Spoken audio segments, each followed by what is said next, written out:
राजा की सवारी श्मशान के पास से जा रही थी। तभी उन्होंने देखा एक भिखारी सा आदमी श्मशान के बाहर बैठा है। राजा ने पूछा, तुम नगर में ना जाकर यहां क्यों बैठे हो? भिखारी बोला, राजा, नगर के सभी लोगों को एक दिन यहीं आना है, इसलिए मैं पहले से ही यहां आ गया हूं। राजा बोला, तू तो पागल है, जब तेरी बारी आएगी लोग तुझे अपने आप ही यहां ले आएंगे। भिखारी बोला, तुमको भी यही आना है एक ना एक दिन।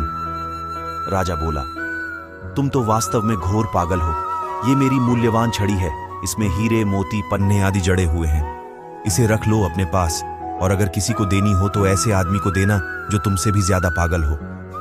कुछ वर्षों बाद राजा गंभीर रूप से बीमार हो गया।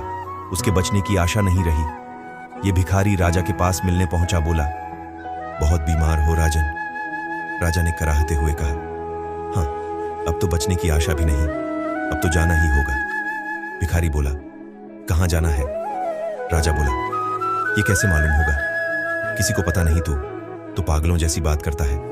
भिखारी बोला, कोई सामान तो भेज दिया होगा, अपने मंत्री या सचिव को वहां भेज दिया होगा प्रबंध के लिए।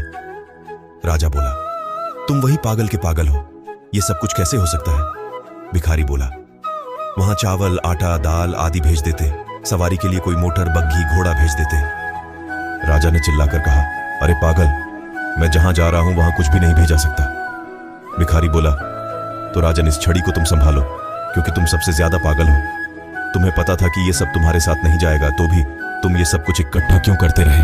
ये हाल राजा का ही नहीं, अधिकांश लोगों का भी यही हाल है।